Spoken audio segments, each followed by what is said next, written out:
राधे राधे। आज की हमारी कहानी है एक सफर ऐसा भी। ठंडी की रात थी।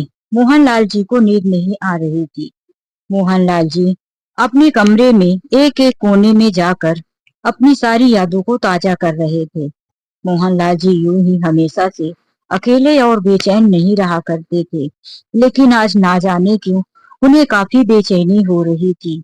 उन्हें रह रहकर उस घर में अपनी पत्नी की यादें, जो कि हमेशा हंसी ठिठोली में गूंजा करती थी, पोता पोती की आवाजें, बहू बेटी की, कभी उनका यह इतना बड़ा आलीशान मकान पूरे भरे हुए परिवार से एकदम से भरा रहता था।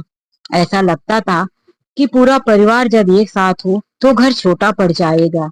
लेकिन आज वही घर बिल्कुल खाली सा पड़ा रह गया था।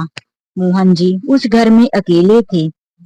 वह बेड से उठकर अपनी आरामदायक कुर्सी में बैठकर छत की तरफ एकटक देखने लगे। नींद कोसों दूर थी। सुबह के 3 बज चुके थे।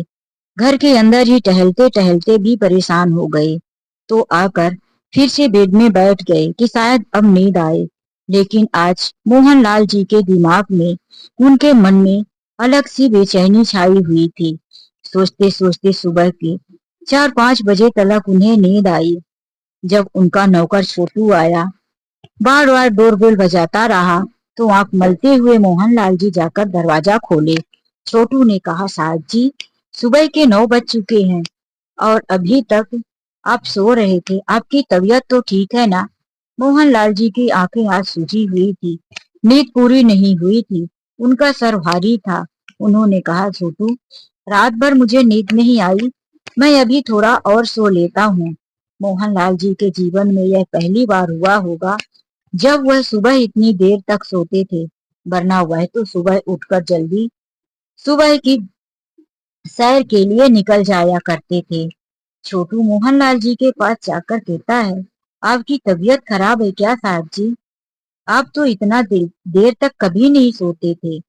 मोहनलाल जी कोई जवाब दिए बिना ही अपने कमरे में जाकर सोने चले गए और छोटू बाकी के कामों को निपटाने लगा।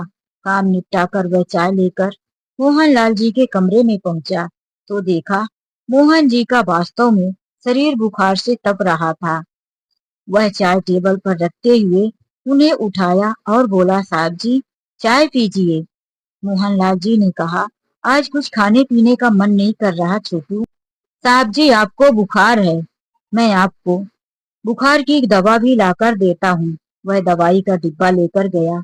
उसमें से एक बुखार की दवा ढूंढकर उसने मोहनलाल जी को दिया। मोहनलाल जी चाय के साथ साथ बुखार की दवा भी ले लिए। फिर छोटू ने कहा, साहब जी, आपकी तबीयत ठीक नहीं है। चलिए डॉक्टर से मिलकर आते हैं। नहीं बेटा, मेरी तबीयत ठीक हो जाएगी, तुम मेरी चिंता मत करो। फिर छोटू ने मोहनलाल जी के बड़े बेटे को फोन लगा दिया। भैया जी, साहब की तबीयत ठीक नहीं है, रात भर सोए नहीं। सुबह बड़ी तेज बुखार थी। मैंने अभी उन्हें दवाई दी है। तो बड़े बेटे ने कहा, ले जाओ किसी डॉक्टर को दिखा दो। अब इतना जल्दी तो हम नहीं पहुंच सकते। यह बातें मोहन जी आराम से सुन रहे थे। फिर छोटू ने छोटे बेटे को भी फोन लगाया। भैया, साहब जी की तबीयत ठीक नहीं है। वह काफी बेचैन और परेशान है। यही जवाब छोटे बेटे ने भी दिया। तुम ले जाओ, पापा को किसी हॉस्पिटल में दिखा दो। इतना जल्दी तो अभी मैं नहीं पहुंच सकता। पैसों की जरूरत हो तो भेज देता हूँ। मोहनलाल जी ने इस बार बोला, नहीं छोटू, बोल दो मुझे पैसों की जरूरत नहीं है। अगर समय मिले तो निकाल कर बहू को लेकर, पोते पोतियों को लेकर हमारे साथ कुछ दिन रहने आ जाए। छोटू ने यही बात दोहराई तो छोटे बेटे ने कहा, पापा को फोन दो। और फिर अपने पापा से कहने लगा, पापा, अभी तो मुझे छुट्टी नहीं मिल पाएगी। हो सके तो आप भैया और भाभी को कुछ दिनों के लिए अपने पास बुला लो। जैसे ही मुझे छुट्टी मिलेगी मैं जल्दी ही आ जाऊंगा आपके साथ रहने। मोहनलाल जी की जो बेचैनी थी वहीं की वहीं रह गई। छोटू घर के काम निपटाकर मोहनलाल जी को हॉस्पिटल लेकर गया।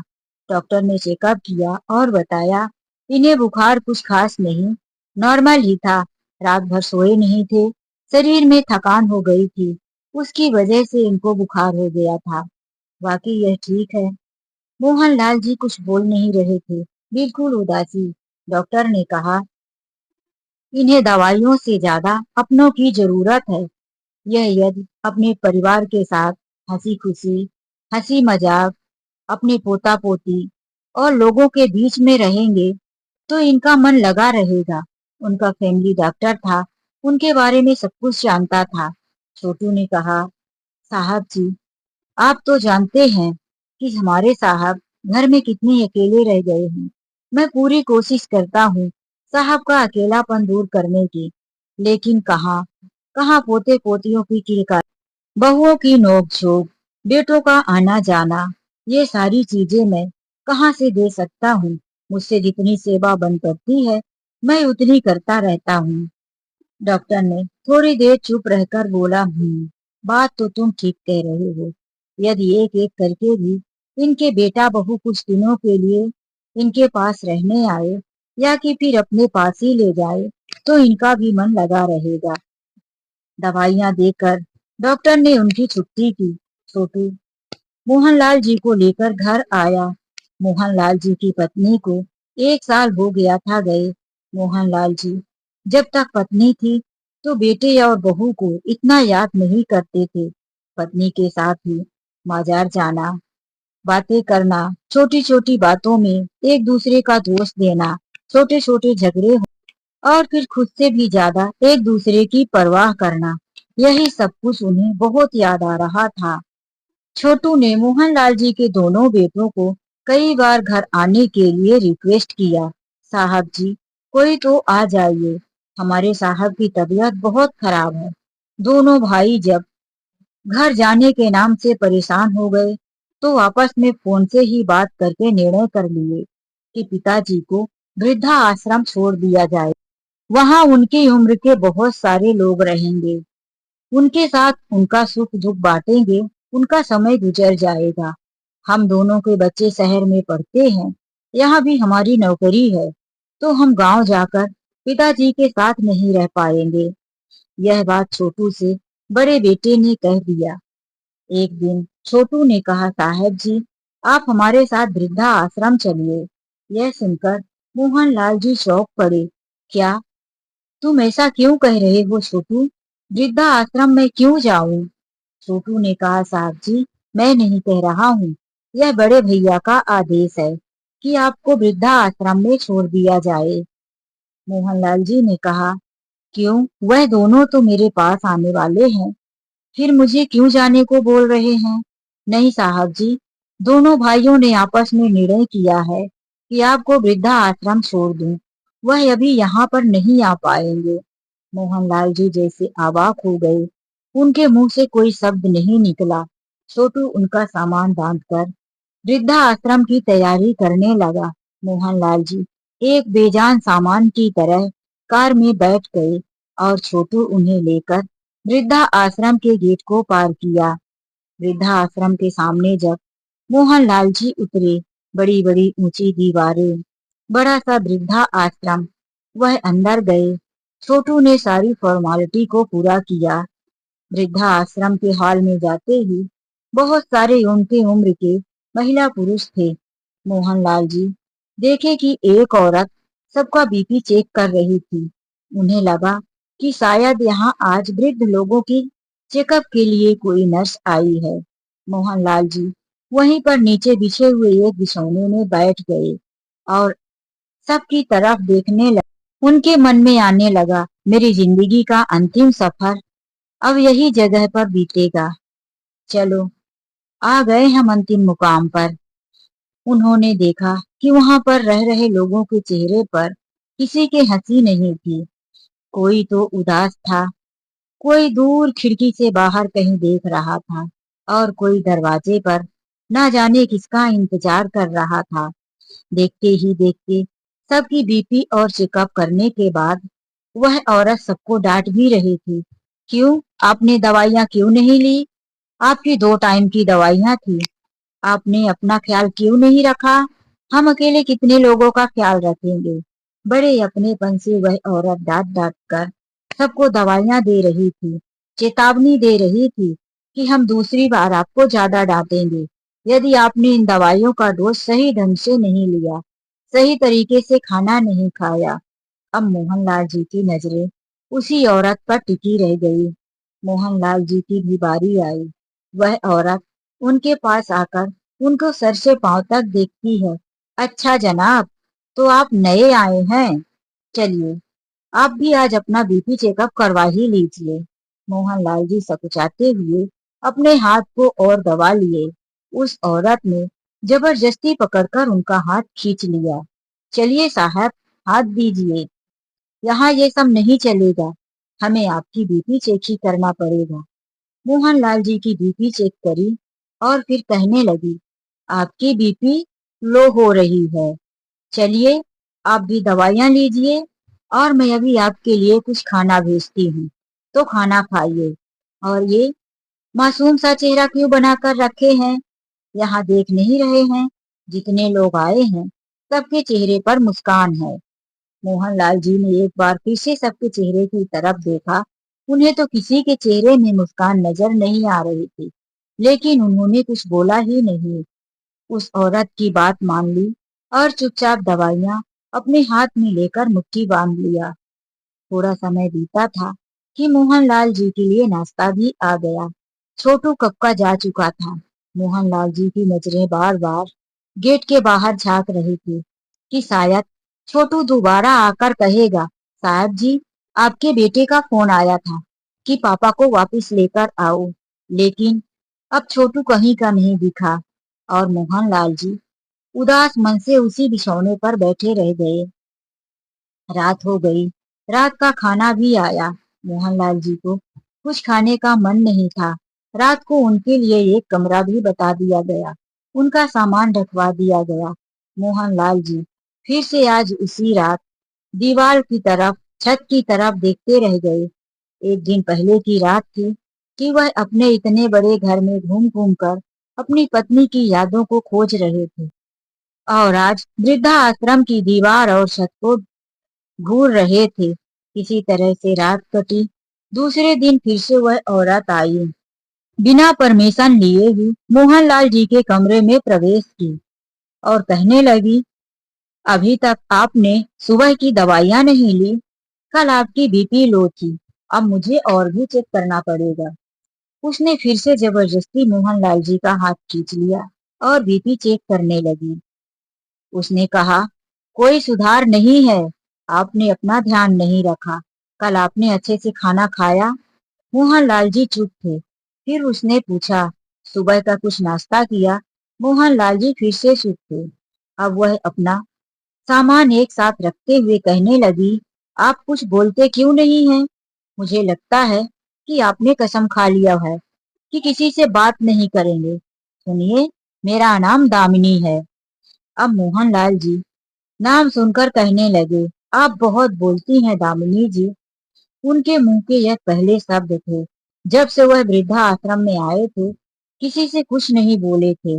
दामिनी जी उनकी तरफ देखकर बोली, अरे वाह, अब जाकर समझ में आया कि आप गूंगे नहीं हैं, बोलते भी हैं।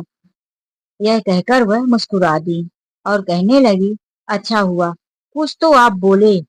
हाँ, चलिए। इतने में उनका नाश्ता भी आ गया। वह अपने हाथों से उन्हें नाश्ता पकड़ाते हुए कहती हैं, आप नाश्ता कीजिए, उसके बाद यह दवाइयां लीजिए और फिर मैं दोपहर में आकर आपका चेकअप करूंगी। यह कहकर वह चली गई। मोहनलाल जी जैसे तैसे नाश्ता किए और फिर दामिनी जी की दी हुई दवाइयों को खा लिए।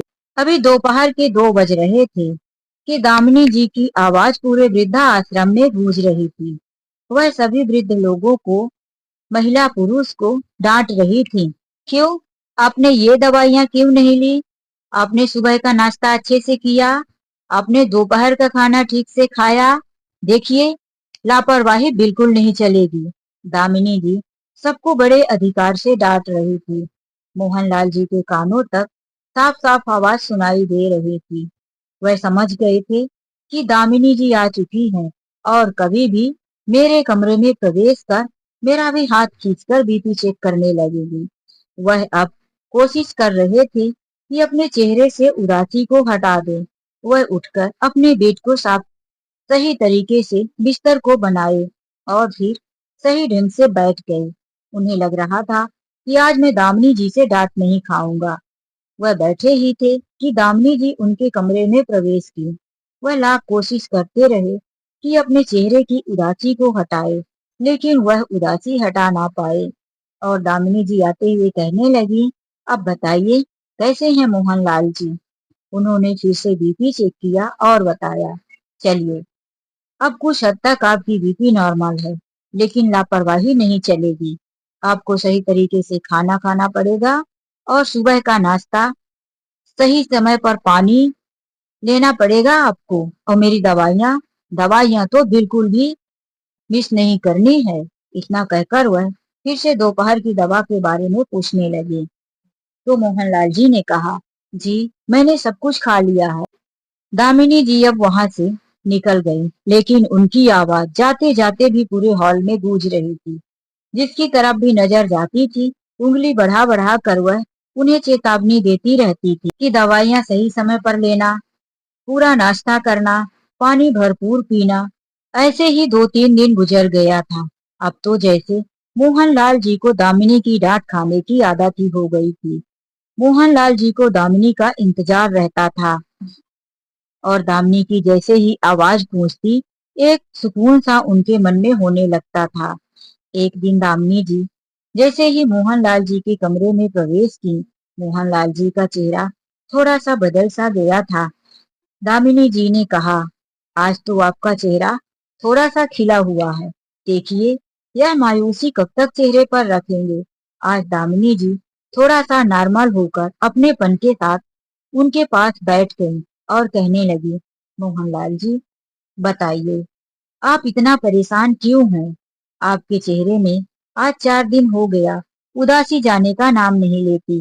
मोहनलाल जी ने कहा, जिसके ऊपर बीतती है वही जानता है, आप क्या जानेंगी हमारा गम। तो दामिनी जी ने कहा, यहाँ पर जितने लोग हैं सब किसी न किसी गम से ही आए हैं। चलिए आइए सामने, देखिए वो जो सामने कमरा है वह श्यामलाल जी का है। श्यामलाल जी को यहाँ आए हुए पूरे 3 महीने हो चुके हैं। श्यामलाल जी का एक एक्सीडेंट में जवान बेटा, 2 पोता पोती और उनकी पत्नी सब के सब मारे गए। श्यामलाल जी अकेले घर पर थे। श्यामलाल जी की दिमागी हालात काम नहीं कर रही थी। उनके परिवार वालों ने उनका घर प्रॉपर्टी सब कुछ धोखे से अपने नाम करवा लिया और श्यामलाल जी को भटकने के लिए रोड पर छोड़ दिया। किसी महान पुरुष ने उन्हें वृद्धा आश्रम में लाकर पहुंचा दिया। 3 महीने तक उनका इलाज चलता रहा। अब जाकर वह कुछ ठीक हुए हैं। अब बताइए क्या उनसे बड़ा है आपका गम? मोहनलाल जी कुछ समय के लिए थक से रह गए। जवान बेटा, बहू, पोते पोती, पत्नी सब एक साथ मर गए। यह सोचकर अपना गम कुछ पल के लिए भूल चुके थे। दामिनी जी ने कहा, श्यामलाल जी से कुछ सीखिए। उन्होंने जीना सीख लिया है। अब वह थोड़ा मुस्कुराते भी हैं, टहलते भी हैं और सबके साथ उठ बैठकर मिलना जुलना बातें भी करते हैं। जबकि उनका शरीर काफी कमजोर और बीमारियों से भरा हुआ है, लेकिन फिर भी वह जीने की कोशिश करते हैं। और आप हैं कि अपने गम से बाहर निकलने को सोचते ही नहीं है। आज मोहनलाल जी को दामिनी जी की यह बातें उनके दिल को छू गई। दामिनी जी के जाते ही मोहनलाल जी दामिनी जी को देखते रह गए। फिर वह उठे और सोचने लगे, इस दुनिया में कितने गम है। क्या मैं ही अकेला हूँ जो भगवान ने मुझे गम दिया है? मुझे भी अपनी बची हुई जिंदगी जीना चाहिए। मोहनलाल जी आज दोपहर के न खाने के बाद टहलते टहलते गार्डन की तरफ चले गए। उन्होंने देखा पौधों में वहां का माली मिट्टी चढ़ा रहा था। मोहनलाल जी को यह बहुत अच्छा लगा। वह एक पल के लिए भूल चुके थे कि मैं बीमार हूँ, मुझे कोई गम है या दुख है। वहीं पर रखी हुई एक कुदाल को उठाकर मोहनलाल जी पौधों में मिट्टी चढ़ाना शुरू कर दिए। यह देखकर माली ने कहा, अरे वाह, आप तो ये काम बड़े अच्छे से कर लेते हैं। तो मोहनलाल जी ने कहा, कभी मेरे घर पर भी ऐसे ही बहुत अच्छी बागवानी हुआ करती थी। मुझे पौधे लगाने का बहुत शौक था। मैं भी पौधों में ऐसे ही मिट्टी और पानी दिया करता था। बहुत अच्छे से देख रेख करता था। आज माली के साथ वार्तालाप करते हुए उन्होंने ना जाने कितने पौधों में मिट्टी चढ़ा दिया था। तभी शाम के समय में दामिनी जी पहुंच जाती हैं। वह बाकी लोगों की दवाइयाँ और उनसे बात करने के बाद मोहनलाल जी के कमरे तक पहुंची तो कमरा खाली था।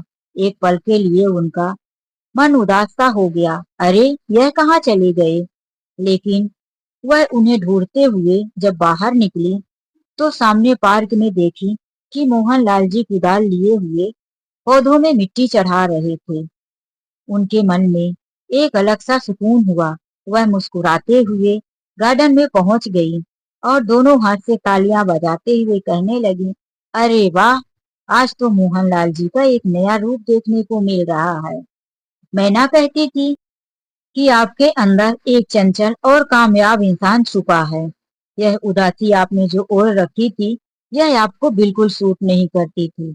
अब देखिए, आप इस तरह से काम करते हुए, हंसते मुस्कुराते बातें करते हुए कितने अच्छे लग रहे हैं। मोहनलाल जी दामिनी जी को देखते ही कुदाल रखकर अपने हाथों की मिट्टी झाड़ते हुए उनके साथ आ जाते हैं। हाथ धोकर हाथ पोंछते हुए अपने कमरे में गए। दामिनी जी ने उनकी बीपी चेक किया और कहा, आप बिल्कुल नॉर्मल हैं। आपकी बीपी बिल्कुल सही है। आज मोहनलाल जी के चेहरे पर एक मुस्कुराहट थी। वह पहले से काफी खुश नजर आ रहे थे। अब इसी तरह से मोहनलाल जी का समय गुजरता गया। दामिनी जी का इंतजार रहता, उनकी डांट खाने का, उनकी दवाइयां खाने का, उनके साथ अपनेपन भरी बातें करने का। दामिनी जी अब बाकी लोगों से ज्यादा समय मोहनलाल जी के कमरे में गुजारा करती थी। समय बीतता गया। एक दिन दामिनी जी ने पूछा कि आपके घर में कौन कौन है? मोहनलाल जी अपने घर की अपनी सारी आप बीती बताने लगे कि मेरे दो बेटा और दो बहुएं भी हैं। दोनों बेटों के दो दो बच्चे भी हैं। मेरे दोनों बेटे पढ़ लिख कर शहर चले गए और वहां पर उन्हें नौकरी मिल गई। फिर दोनों बेटों ने अपनी अपनी पसंद की शादी भी कर ली। अब दोनों बेटे अलग अलग रहकर अपने घर गृहस्थी चला रहे हैं। एक साल पहले मेरी पत्नी गुजर गई और मैं एक साल से अपने घर में पत्नी की यादों में तड़पता रहा। यहाँ तक कि मैं साल में कई कई रातों तक सोया नहीं। यह मेरे जिंदगी का एक साल सबसे बुरा समय गया। मैं अपने बेटे और बहुओं को बुलाता रहा कि कुछ दिनों के लिए मेरे पास आओ। तुम्हारी माँ की यादें मुझे बहुत तड़पाती हैं। उसकी आवाज में सो जाता हूँ तो मेरे कानों में गूंजती है। मैं उठकर बैठ जाता हूँ, मेरी नींद खुल जाती है। लेकिन मेरे बेटे और मेरे बहुओं ने मेरे पास आने से मना कर दिया और कह दिया कि ले जाओ वृद्धा आश्रम में छोड़ दो। फिर क्या था, मैं वृद्धा आश्रम में आ गया। एक पल के लिए दामिनी जी मोहनलाल जी की दास्तान सुनकर भावुक सी हो गई थी। आंखों में आंसू भर गए थे। उन्होंने आंसू को छुपाते हुए कहा, मोहनलाल जी, जिंदगी जीने का नाम है। इस दुनिया में जो आया उसे जाना ही है।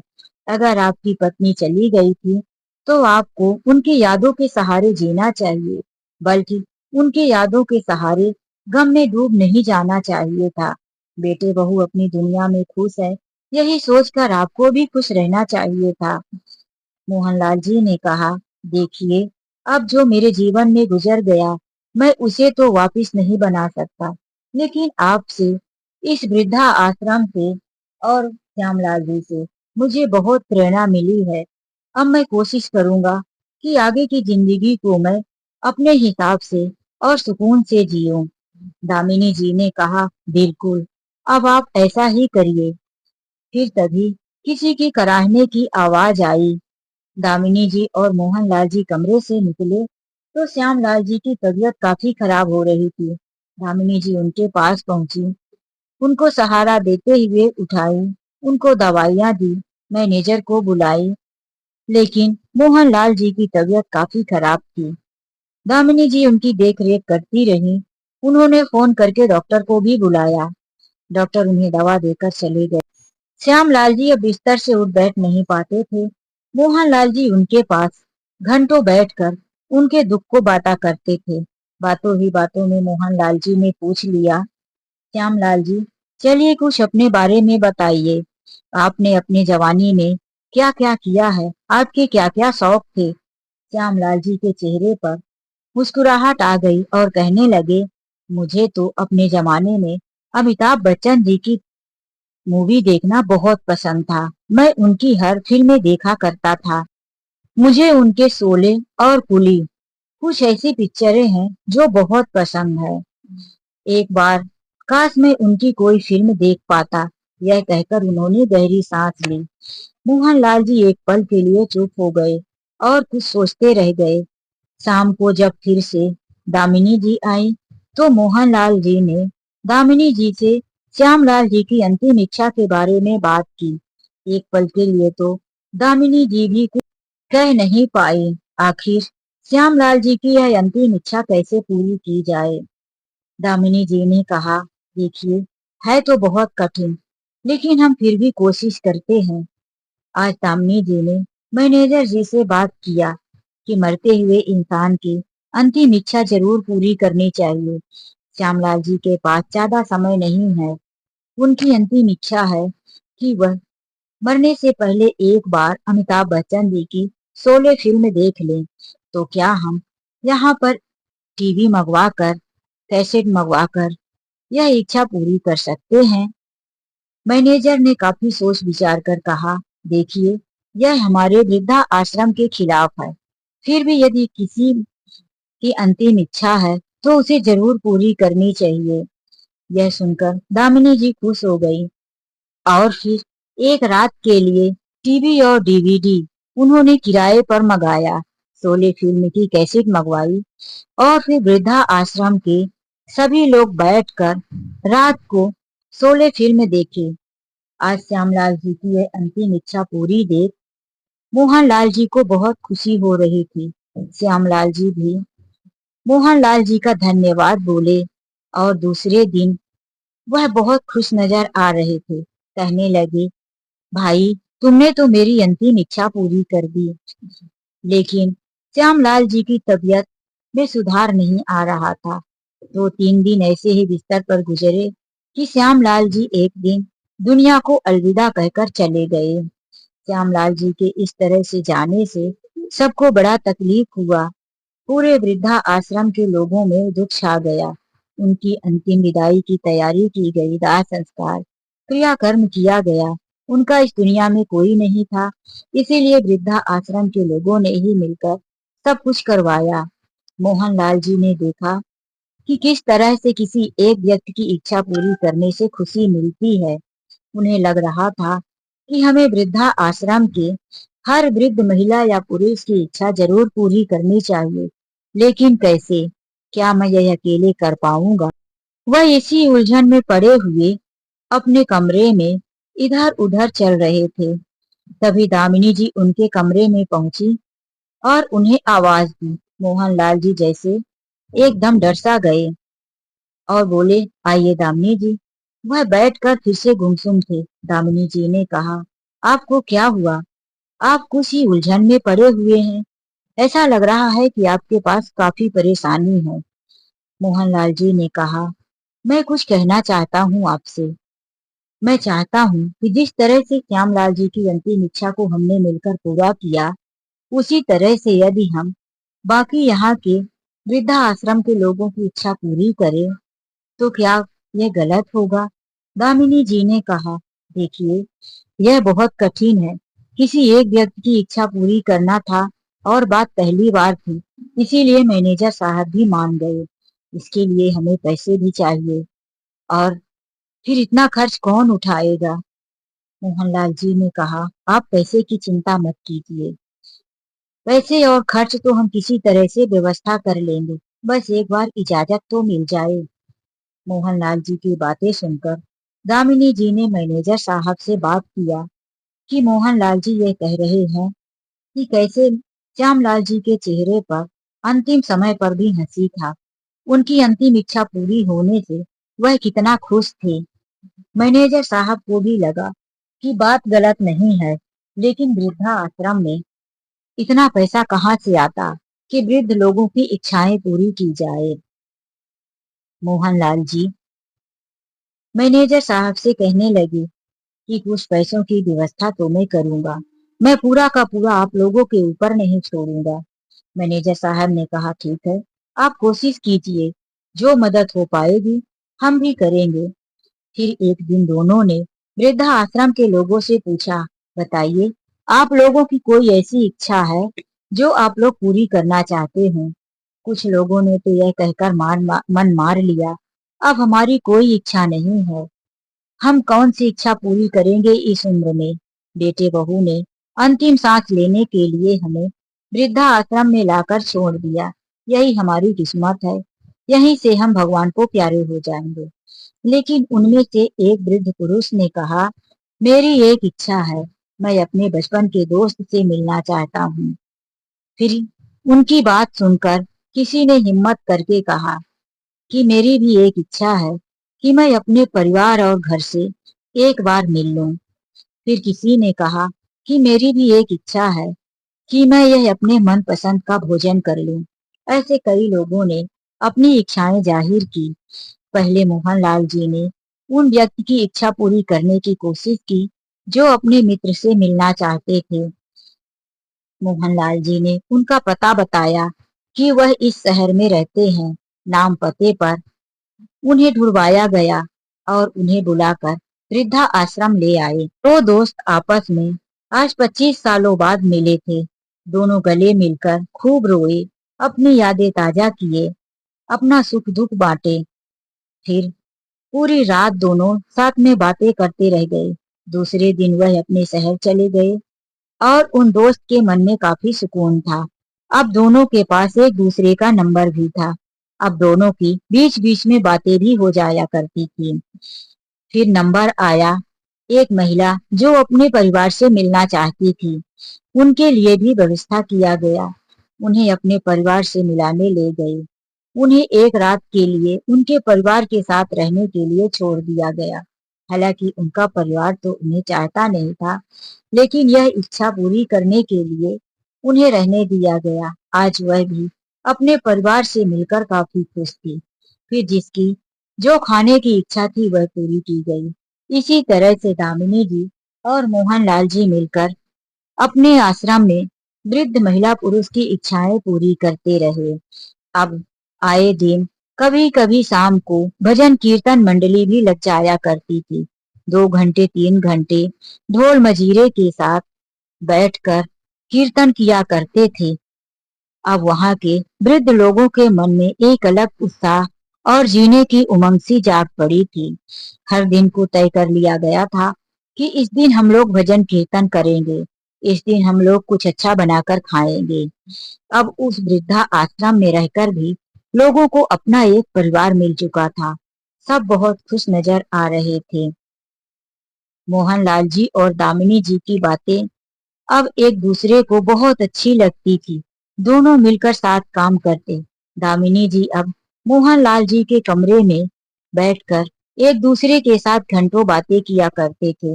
एक दिन मोहनलाल जी ने पूछा, दामिनी जी, आपने तो मेरे बारे में सब कुछ पूछ लिया, लेकिन अपने बारे में कुछ नहीं बताया। तो दामिनी जी ने सर झुकाकर कहा, मेरे पति को गए हुए 20 साल गुजर चुके हैं। मेरा बेटा और मेरी बहू और एक पोता भी है। बस यही मेरी छोटी सी दुनिया है। मैं कभी एक प्राइवेट हॉस्पिटल में नर्स हुआ करती थी। पति के जाने के बाद मैं वृद्धा आश्रम में आकर यहाँ लोगों की सेवा करने लगी हूँ। इससे मुझे बहुत सुकून मिलता है और यही मेरा यह एक तरह से परिवार बन चुका है। जी दामिनी जी, आप बहुत अच्छा काम कर रही हैं। आपके वृद्धा आश्रम में आते ही रौनक आ जाती है। सब लोग आपका इंतजार करते रहते हैं। दामिनी जी ने कहा, आप भी? हाँ, मैं तो आपका इंतजार करता रहता हूँ। आपकी डांट खाने की मुझे आदत सी हो गई है। दामिनी जी मुस्कुराई और चली गई। आज दामिनी जी की वह मुस्कुराहट मोहनलाल जी को याद आ रही थी। आज उनके साथ बात करके उन्हें बहुत अपनापन सा लग रहा था। दामिनी जी का इंतजार था। दूसरे दिन जब दामिनी जी आई तो मोहनलाल जी फिर से एक उधेड़ बुन में थे। वह उनसे कुछ कहना चाहते थे, लेकिन दामिनी जी अपना काम करके जाने लगी तो मोहनलाल जी ने कहा, दामिनी जी, मैं आपसे कुछ कहना चाहता हूँ। हाँ, कहिए। तो मोहनलाल जी ने कहा, आपका साथ, आपकी बातें, आपका ध्यान रखना मुझे बहुत अच्छा लगता है। मैं जब से आपसे मिला हूँ ऐसा लगता है हमारा और आपका कई जन्मों का रिश्ता है। लेकिन दामिनी जी ने कहा, तो ठीक है ना, हम दोनों मित्र हैं। आपको मुझसे मिलकर खुशी होती है, इससे बड़ी बात और क्या हो सकती है। तो मोहनलाल जी सकुचाते हुए बोले, क्या हम एक दूसरे के जीवन साथी बन सकते हैं। दामिनी जी का मुंह खुला रह गया, पैरों तले जमीन सरक गई। वह ठगसी मोहनलाल जी की तरफ देखती रह गई। एक पल के लिए उनके पास कोई जवाब नहीं था। वह खुद को संभालते हुए बोली, मोहनलाल जी, आपने ये क्या कह दिया। यह हमारी उम्र शादी करने की है। अरे, हमारे जवान जवान बच्चे हैं, पोता पोती हैं, और आप इस उम्र में। देखिए, दुनिया क्या कहेगी, समाज क्या कहेगा। मैंने अपने पति के बिना 20 साल का जीवन गुजार दिया, अपने बेटे की परवरिश की। कभी मैंने इस बारे में सोचा ही नहीं। यह पूरा वृद्धा आश्रम मेरा परिवार है, उसमें आप भी आते हैं। यदि आप मुझसे दोबारा ऐसी बातें करेंगे तो मैं आपके कमरे में नहीं आऊंगी। यह कहकर दामिनी जी वहां से चली गई। और फिर दामिनी जी 2 दिनों तक वृद्धा आश्रम में नहीं आई।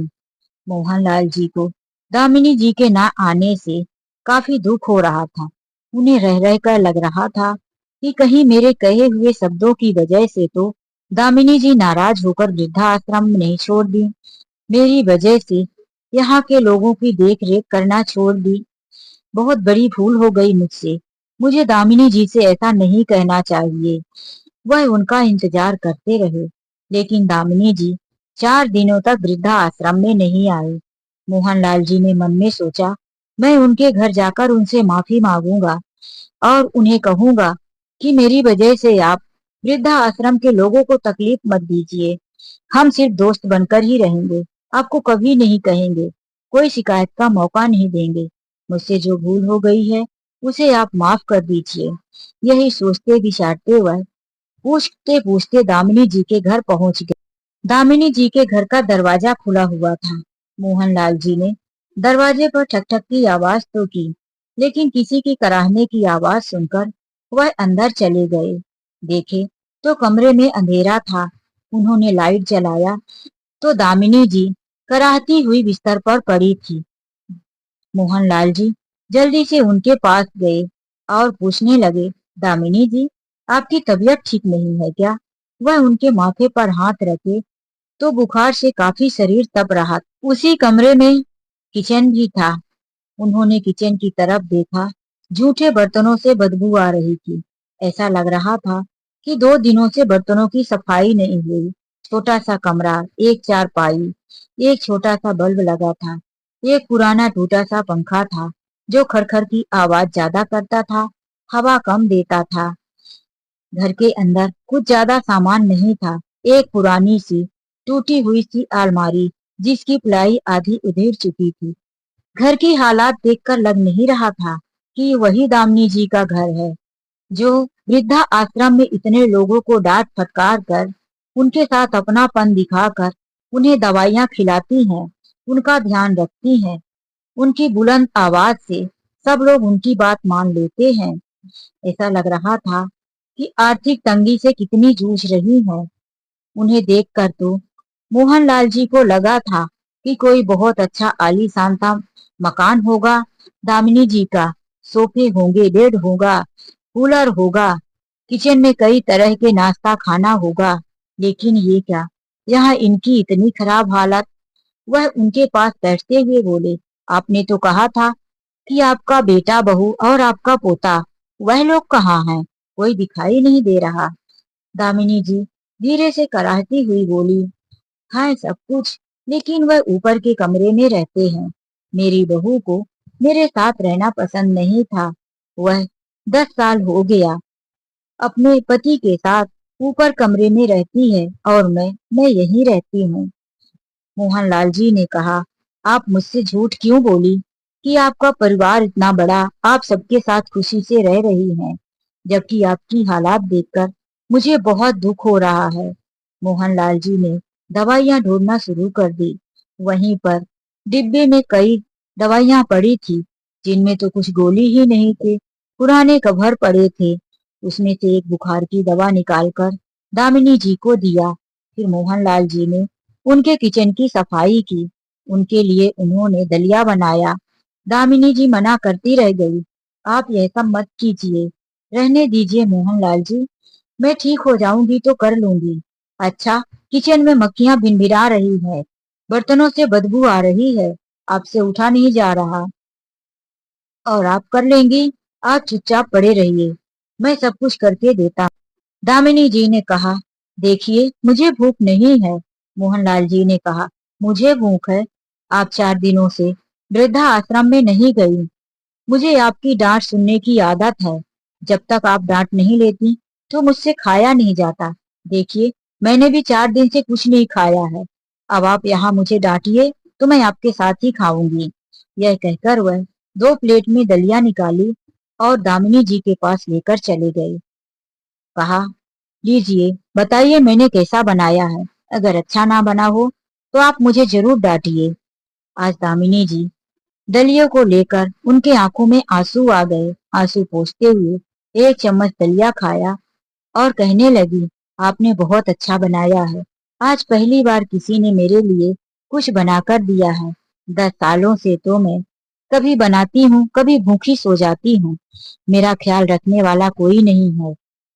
मोहनलाल जी आज समझ रहे थे कि मैं अपने बेटे और बहू के लिए कितना तड़पता रहा, रोता रहा कि हाय मैं अकेला हो गया, मेरी पत्नी दुनिया छोड़कर चली गई। लेकिन उनसे ज्यादा गम तो यहाँ दामिनी जी के ऊपर था। फिर भी यह लोगों के साथ कितना मुस्कुराकर जीवन जी रही थी, अपने अंदर कितना दुख छुपाए थी। आज मोहनलाल जी को अपने पिछले किए हुए अपने आप पर शर्मिंदगी आ रही थी कि मैंने अपने आप को कितना कोसा, दुनिया का सबसे दुखी व्यक्ति समझा। वह दामिनी जी को दवाइयां और खाना देकर घर चले आए। दूसरे दिन सुबह भी वह दामिनी जी के घर पहुंच गए। फिर से उन्होंने उनके लिए चाय नाश्ता और खाने की व्यवस्था की। मोहनलाल जी अब दामिनी जी के घर 2-3 दिन तक लगातार जाते रहे, उनकी सेवा करते रहे। उनकी देख रेख उन्होंने बड़े अच्छे से की। दामिनी जी की तबीयत थोड़ी सुधार आ गई थी तो मोहनलाल जी ने कहा, अब आप वृद्धा आश्रम जरूर आइए। उस दिन मोहनलाल जी उनके घर नहीं गए। उन्हें लगा कि आज दामिनी जी खुद आएगी, अब तो वह ठीक हो चुकी होंगी। लेकिन दामिनी जी नहीं आई। उनकी तबीयत उस दिन ज्यादा खराब हो गई। उन्हें काफी बुखार और उल्टियां भी हो गई थी। वह बिस्तर से उठ भी नहीं पा रही थी। उनकी उल्टी की आवाज सुनकर उनका पोता नीचे आया था। उसने जाकर पापा को बताया, पापा दादी की तबीयत बहुत खराब है, दादी उल्टी कर रही है, दादी से उठा नहीं जा रहा, पापा दादी को डॉक्टर को दिखा दो। तो पापा ने कह दिया, बेटा तू वहां मत जा। उल्टी की नाम सुनकर बहू ने भी बेटे को डांट दिया, तू नीचे मत जा, तेरी दादी उल्टी कर रही है, तुझे भी इन्फेक्शन लग जाएगा। दोनों ने अपनी माँ को देखना भी उचित नहीं समझा, नीचे नहीं आए और दामिनी जी वहीं अपनी खाट पर चिपकी हुई पड़ी रह गई। ऐसी हालात थी, उठकर एक गिलास पानी भी नहीं ले पा रही थी। सुबह से शाम होने लगी, लेकिन उन्हें किसी ने ध्यान नहीं दिया। उनका बेटा और बहू उनसे मिलने तक नहीं गए। यहाँ मोहनलाल जी उनका इंतजार करते रह गए और दामिनी जी सारी रात बुखार और बेसुध में अपने खाट पर पड़ी रह गई। दूसरे दिन सुबह ही मोहनलाल जी दामिनी जी के घर पहुंच गए। देखा तो घर से बदबू आ रही। वह नाक दबाकर अंदर पहुंचे तो दामिनी जी की सांसें टूटने वाली थी। उनकी हालात देखकर तो वह काफी घबरा गए। उन्होंने जल्दी से दामिनी जी को हाथ पकड़ा और किसी तरह संभालते हुए कमरे से बाहर निकले और दामिनी जी को वहां से लेकर हॉस्पिटल पहुंच गए। उन्हें ले जाता हुआ उनकी बहू ने देख लिया था तो वह अपने पति को फोन कर दिया, देखो तुम्हारी माँ उस व्यक्ति के साथ जा रही है जो हमारे घर में कई दिनों से तुम्हारी माँ के पास आता रहता है और आज तो वह तुम्हारी माँ का हाथ पकड़कर कहीं ले जा रहा है। दोनों बहू बेटा माँ के बारे में उल्टी सीधी बातें करते रहे।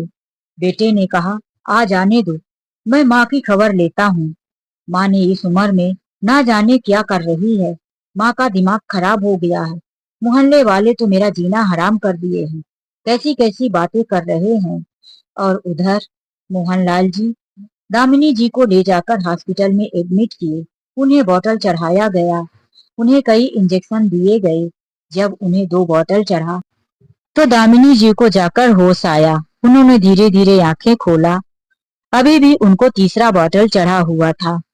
मोहनलाल जी उनके पास बैठे थे और उनसे बातें करते हुए पूछने लगे, दामिनी जी आप तो ठीक हो गई थी, फिर अचानक से आपको ये कैसे हो गया। दामिनी जी ने बताया कि मैं उठकर किचन में कुछ खाने ही जा रही थी कि मुझे चक्कर आया और फिर उल्टी आ गई। फिर मैं उल्टी करते करते इतना बेहोश हो गई, शरीर का सारा पानी निकल गया और मेरी हालत खराब हो गई। बेटे और बहू को कहलवा भेजा लेकिन कोई मेरे पास नहीं आया। अब दामिनी जी को वहां पूरा दिन हॉस्पिटल में रखा गया।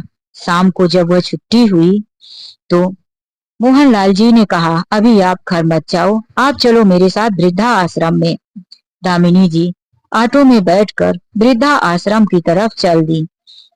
जैसे ही वह वृद्धा आश्रम पहुंची तो एक कार भी उनके पीछे आकर रुकी। दामिनी जी अंदर जाकर हॉल में बैठी और लोगों के साथ बातें करने लगी। दामिनी जी का अपना कितना भी गम था, लेकिन वह वृद्धा आश्रम के वृद्ध लोगों के साथ अपना गम कभी नहीं बांटती थी। वह उनके सामने हंसते मुस्कुराते ही, उनका आत्मविश्वास बढ़ाते ही बात करती थी।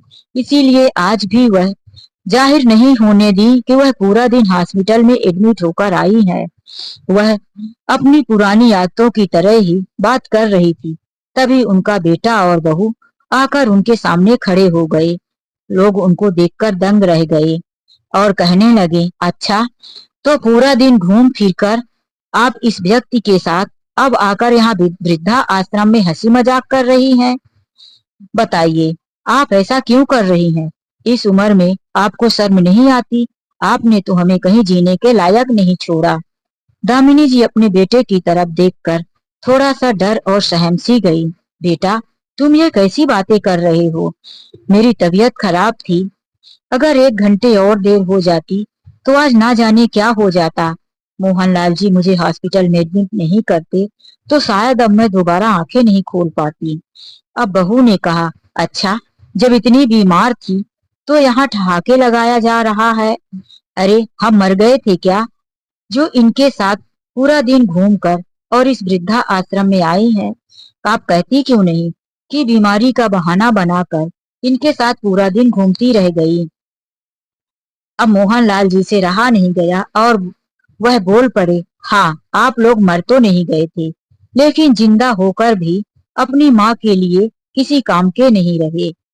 यदि आपको माँ की इतनी खबर थी तो माँ जब बीमार बेहोश पड़ी थी तो हॉस्पिटल क्यों लेकर नहीं गए? अब भी जाओ और माँ के कमरे की हालत देखो। एक दिन तो मैं जाकर खुद साफ किया था और आज जाकर देखो माँ के कमरे में अभी भी उल्टी और बदबू पड़ी हुई है। अब बहू थोड़ा पीछे हटी और बेटा कहने लगा कि आप होते कौन है हमारे बीच में बोलने वाले? यह मेरा और मेरी माँ का मामला है, हमारे परिवार का मामला है। आप हमारे परिवार से दूर रहें तो ही अच्छा है। मोहनलाल जी ने कहा, यदि आपके परिवार का मामला होता तो आप अपनी माँ को परायों की तरह मरने नहीं देते। बेटे को गुस्सा आ रहा था, वह ऊंची आवाज में बोला, आप होते कौन हैं? मेरी माँ की तरफदारी करने वाले। अब यह सुनकर दामिनी जी सामने आई और कहने लगी, बेटा तुम मेरा और मोहनलाल जी का रिश्ता जानना चाहते हो आज तक तो हमारे और इनके बीच सिर्फ दर्द का रिश्ता था। यह मेरी मदद करते थे सिर्फ इसीलिए कि मैं यहाँ वृद्धा आश्रम में लोगों की सेवा करती हूँ। लेकिन जब तुम हमारे रिश्ते पर कीचड़ ही उछाल रहे हो, तो तुम्हारे जैसे औलाद से रहने या ना रहने से कोई फर्क नहीं पड़ता। आज मोहनलाल जी ने मुझे नई जिंदगी दी है। आज मोहनलाल जी की वजह से मेरी सांसें वापिस आई है। तो मैं रिश्ता भी बता देती हूँ। मोहनलाल जी के साथ मैं शादी करना चाहती हूँ। क्यों मोहनलाल जी, आपको यह रिश्ता मंजूर है कि नहीं? मोहनलाल जी एक पल के लिए ठग से रह गए। इतने लोगों के बीच में दामिनी जी ने आज हिम्मत करके कह दिया था। मोहनलाल जी उठकर बोले, हाँ दामिनी जी, मैं सारी उम्र जब तक मेरी इस शरीर में सांस रहेगी आपका साथ देने के लिए तैयार हूँ और आपका जीवन साथी बनने के लिए। बेटा और बहू अब बिल्कुल सन्नाटे में बिल्कुल ठग से खड़े हो गए। माँ, तुम्हारा दिमाग खराब हो गया है। तुम इस उम्र में कैसी बातें कर रही हो? यह सब शोभा नहीं देता। हमारी इज्जत का तो ख्याल किया होता। समाज और दुनिया क्या कहेगी? मोहनलाल जी ने कहा, बेटा, तुम लोगों को अपनी माँ से ज्यादा समाज और दुनिया की परवाह है। अगर उससे थोड़ा भी तुम अपनी माँ की परवाह किए होते तो आज तुम्हारी माँ की यह हालात नहीं होती। अब माँ ने भी कह दिया कि मैंने जो निर्णय ले लिया है उसमें किसी की नहीं चलने वाली। सब वृद्धा आश्रम के लोग तालियां बजाने लगे और एक वृद्ध महिला सामने आकर बोली, वाह बेटा वाह, जब माँ तुम्हारे लिए तुम्हारी परवरिश के लिए 20 सालों तक विधवा रहकर तुम्हारे पालन पोषण में अपनी सारी जिंदगी कुर्बान कर दी। तुम्हारे दुख सुख में उसने अपना दुख और सुख समझा। एक रोटी खाकर उसने तुम्हें पढ़ाया लिखाया, तुम्हें पाल पोस कर इसलिए तैयार किया था कि तुम बुढ़ापे में सहारा बनोगे। लेकिन तुम तो अपनी माँ को मरने के लिए छोड़ दिया। अपनी पत्नी और बेटे के साथ अलग रहने लगे। इस पर भी तुम्हारी माँ ने कुछ नहीं कहा। लेकिन आज जब तुम्हारी माँ को नई जिंदगी मिली है, वह अपने लिए जीना चाहती है, तो तुम्हें दुनिया की परवाह है? बहू बेटा नजरें झुकाए खड़े थे और सब लोग दामिनी जी और मोहनलाल जी की हिम्मत बढ़ा रहे थे। अब उनका पोता सामने आकर बोला, अरे वाह, मेरी दादी की शादी होगी। दादी, मैं भी आपकी शादी में आऊंगा। यह कहकर वह अपने दादी का हाथ पकड़ लिया तो बेटा और बहू अपने बेटे का हाथ छुड़ाकर वहां से चले गए। पोता मुड़ मुड़ कर दादी की तरफ देखता हुआ चला गया। अब मोहनलाल जी दामिनी के साथ अपने घर पर आए। उन्होंने अपनी प्रॉपर्टी और जमीन का सारा हिसाब किया, जो कि अभी भी उनके ही नाम पर था। छोटू उसकी देखरेख कर रहा था। मोहनलाल जी ने एक कड़ा फैसला किया। अपना एक नया वसीयतनामा बनवाया। अपने और दामिनी जी के नाम पर वह सारी प्रॉपर्टी कर दिया। दोनों के मरने के बाद नामिनी में छोटू का नाम डलवा दिया था। छोटू को दोनों ने गोद ले लिया और अब छोटू उनके साथ रहकर दोनों को माता पिता मानकर दोनों की सेवा कर रहा था।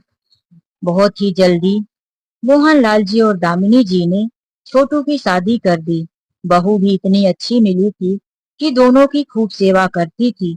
अब मोहनलाल जी और दामिनी जी की एक अलग दुनिया बस गई थी। छोटू बचपन से ही मोहनलाल जी के घर पर था। वह उनकी खूब इज्जत और सम्मान किया करता था। आज जब उन्होंने उसे बेटे होने का दर्जा दिया, वह अपने आप को धन्य समझने लगा था। माता पिता मानकर हर वक्त उनके चरणों में उनकी सेवा करता। एक बार फिर से मोहनलाल और दामिनी जी की नई दुनिया शुरू हो गई थी। दोस्तों, यह कहानी सुनने के लिए आप लोगों का दिल से धन्यवाद। कहानी आप लोगों को कैसी लगी, लाइक और कमेंट करके जरूर बताइए। चलिए मिलते ऐसी नई कहानी के साथ। आज के लिए बस इतना ही। राधे राधे, जय श्री कृष्णा।